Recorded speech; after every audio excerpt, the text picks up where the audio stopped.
Hey Glendale, I'm Maya Morse. And I'm Salem Gregg. And this is the 5th episode of the Glendale 411. And in this episode, you'll be seeing the 14 Mill Market, Psychology of the Holocaust, and more. So stay tuned.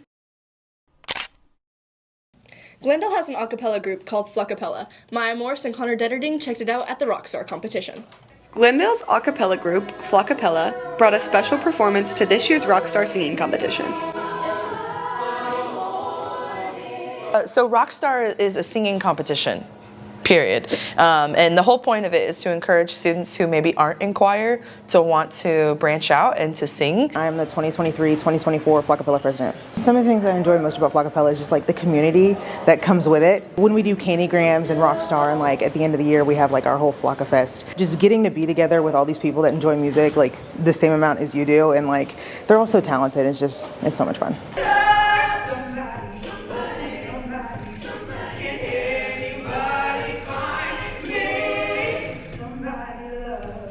We sound a lot better this year than we did last year. Like we sound very like united.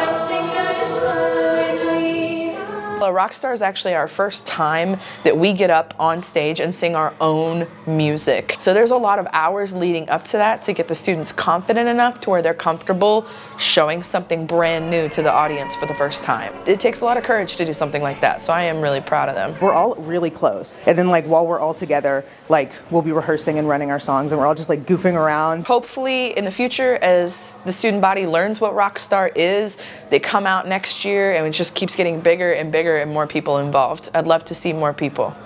The 14 Mill Market always has something cooking. Phelan Caudell and Jamie Santner checked it out. It's a food hall is what it's called, and we have a full bar. There's 10 different restaurants people can choose from. Everything from breakfast, there's lunch food, there's some lunch options, dinner, and we have dessert as well. There's some ice cream, things like that. Well, 14 Mill Market is so much more than just restaurant space. I think we probably hold at least 15 different themed events every single month. It's just a fun atmosphere, family atmosphere. People come hang out, get together. There's big tables, a lot of places where people can sit, and there's a little bit of food options for everybody. So we're attracting people for all kinds of reasons. We have trivia, we have music bingo, we have craft nights once a month. We do all kinds of art here. We have an upcoming sushi class and cocktail classes. So it's just, it brings all kinds of age groups. But in addition, we have live music every single weekend. So chances are when you're coming to 14 Mill, there's a lot more to do than just eat and drink. It's a community-driven area. We all are working together. We're all small businesses, come from different backgrounds, but we're able to kind of work together in this one space. And to see that is really exciting to me because, you know, a lot of places you go to, it's just, you don't really see the behind the scenes. Here you get to front face, whether they're the owners or managers here at the space. But obviously, the great food is going to be the one thing that'll get you to come back. You can find 14 Mill Market at 203 East Mount Vernon Street in Nixa. Glendale is the only school in Missouri that has a unique class called Psychology of the Holocaust. Tristan Zachary and Gus Kruger have the story. Psychology of the Holocaust is a class unique to Glendale High School. It dives into a subject many might find grim. Not just SPS, but I am the only person in the state of Missouri who teaches this. Psychology of is the piece that's missing, and I've never understood why, because when I teach regular Holocaust, I have to get into so much psychology anyway. When I teach psychology, I wind up referencing the Holocaust.